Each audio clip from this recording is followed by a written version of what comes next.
Assalamualaikum warahmatullahi wabarakatuh. Waalaikumsalam warahmatullahi wabarakatuh. Assalamualaikum warahmatullahi. Nibak pun kisah saling membuka kehendai taulan penajud Allah dalam wilayah di kota Banda.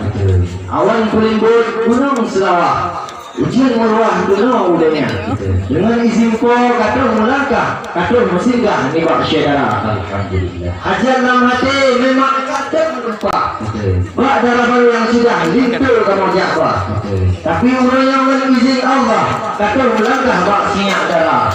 Yang perempuan tak saling hormat ke kecil kampung, imam mendusun sigal sapa, saling mulia pada tuhabut dengan yang kajit ke ulung tua. Kamu dari kampung lang maka ia sabah hajat tujuan, lintul dengan pulang bak sinyak darah. Bukan menjaga abang kamu ni bunuh kadang nak salah abang. Yang kalian bilion pion nalian tak ada lepas. Yang bukulah di kabel layar. Dibuka bicara tuan kita kamu kamu dalam tuhan dan gulai. Cukup tak tayang karang bapana.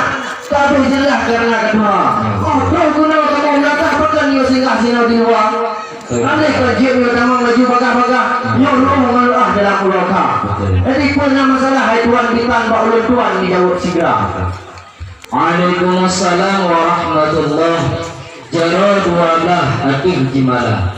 Termutri salam Nabi kun sunat. Jaro tamuman tanda mulia. Mulia warih ranuk lampuan. Mulia rakan mameh suara.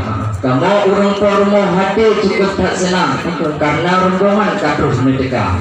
Side disampai nikna sabuh gunung. Tempat di musim pun gajah raya. Sebelum rakan ugalang metamong konjur mutmayang muakra abah. Sidang kemiruh atu bak langsa atu bak bukat na dicimpala. Janji urangan awal berangkat. Bahkan ke hai sahabat dino kadilat ban kita. Oh, gara-garanya ni ada ramai luar. Hai itu syukur tak sayang dengan ulah. Tetap dikarat bak lima raya. Cuma dari pelapan di kamu siap cuma nama hamba cuma maksud Allah. Nah, yang lepas-lepas dalam nanti dia kakek nenek. Betul. Berleceh bang soleh bayar rupa. Allah dia kadang ada yang cewek budak di tempek yang di bak besar. Orangnya dan kamu cukup tak tadi yang bak pres bang Usman. Dia cukup tak lantak kuali saudara. Kalau kita kau punya kami dia, kau dah dalam persiapan di awal besar. Orang yang dalam cukup tak tadi orang kau ni yang bak pres kata yang cukup mereka kau ni. Dikatakan manusia budak akan dapat pun. Kalau jadi kau akan dapat. Jadi manusia kan dua orang Tuhan aku wajah. Punya bak perjalanan ke mana hambatan wahai saudara. Ada di kabat dari kedapan kena tujuan 5 menit saja. Jadi di mana saja ada daerah janji kau tidak berdekat doang. Oleh sebabnya ada kamu dua mereka maaf tidak merdeka. Kamu semua jid.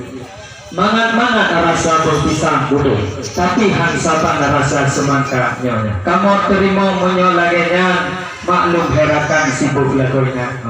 Cuma olehnya hai tuan bisan ke asal idam tulna lengkap kanubah man menyuhana lengkap dalam matanya nyanjir nepau idam leja isi cuma nyaran karawak dan jadi gunung gurute suntai peluang sinan batasan dan dengan dia ada pesuruh kasur jam lengkap di dalam buku yang hawa coba ijam macam agam coba pakaian macam warna coba tidak masih padu mayang untuk siang ikan dari itu ya nyambar orang yang masalah ni wangi-wangiannya sih nak berkaitan kamu yang belanja cuma kalau nak menjaga apa kemahanya perayaan wahai saudara nyambar orang yang tadi ada masalah kue yang lengkap dalam bidang nak saudara nak sama layang kau bapa berbeda dia lain bukan benda yang selalu yang apa cuma betul-betul bina aduan kita takut itu yang dapat kamu bawanya bintang di langit kasingit timang betul mana litrang malam bulan tungkulingnya memang orang Islam wujud ke hukum agama oh lagi ada bukan kenapa cuma begitu nyamban dia tidak ada ahli nyamban jadi yang saya mana kalau kenal motor bentuk hai tunggu dipeng di medan dipeng dah tajam guna ubanda yang dikuli tewas yang ulung Islam kaji hukum agama Lekatnya nak kedua kita. Ya. Nah, aku kedua Quran. Yang isi di dalam kaji kedua makna. Ya. Kadang hamba teh harakan sahabat. Mesti baca bismillah juga ada itu ya. Luar Ya, biasa. lalu kan cukup tak pakai. Ya. Cukup tak boleh wadah baca. Memang lekatnya si halal dia halal dia tentang agama. Ya. Yang bukan kebuka hanya kedua. Jadi likon di mana pun dalam lebih sayang. Saya kamu bingung ni dalam uloka. Dia si bagah di dalam dia. Itu dia ikan itu tagawa. Yang bukan pulang itu. Jadi yang pertanyaan yang terakhir betul. Likor di banyan bak pendidikan. Hinto yang tampan pula karena esta. Tolong menjawab hai tuan bisan bak tamaratan family saudara. Yang kalau tayang dalam masalahnya. Lalu kuning on tahu bak medang. Lalu di ladang tahu bak bangka. Masalah ni. Memang tu kulit tewak cek kapan. Si utang begini. Putih Korea kan. Betul betul betul. Masya-Allah. Yang legapnya kan tidak kuliah. Kuliah mayang. Jadi di Darussalam cek kecil semua. Masya-Allah. Cuma anak kuliah tayang ni soalnya mulai tuan ditanya kuliah itu yang tamparan cek kecil kesarjana. Oh mana kerana cukup jangan tak. Yang guru bersiap-siap jadi gila modaya. Itu cukup faham tu si bunga rumah betul. Kita tiap-tiap kuliah. Betul. Nampak. Yang dia kalau ada yang cuma yang ajuan ditanya itu yang depan betul cuma. Nampak. Alhamdulillah. Hai tuan bisan menyelagainya dia jawab haba betul. Jika membuka pintu yang kamu labang, silahkan di dalam tamang bersihkan. Alhamdulillah hai tuan bitan menyol lagi yang kena begah tiga. Tetapi dino harakan sahabat tapi hanya kemau berangkat di dalam jemaah. Pakai Dikarenakan dino tak ia no atraksi pencaksilat. Sosok yang bakat di antara yang dua. Dan siapa tu yang terlalu hai tuan bitan menang di kemau harakan yang bagah berkata. Oleh sebabnya hai tuan bitan mesti ikut maju dalam awak pencaksilat muda.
sahabat yang punya adat Aceh mulia. Betul. Cik kali pandang debat tu dua halaman. Kita mau yang menang yang dua lah. Yang mana? Ya. Ada dengan hukum ada sopan. Betul. Ada penulang baru tua. Cuma di sini kami saya mau ulang. Betul pertimbangan yang muda-muda. Oleh sebabnya naik tuan kita dari upaya dalam semapa. Belum takut lepas itu dapat tahu kita dengan kaidah. Ada dia semoga haitan kedua dalam segera. Jadi oleh sebabnya naik tuan bisa kepada rombongan ada dia minta maaf lagu semua. Raja juga running party ada juga sampai di dalam mulai saudara.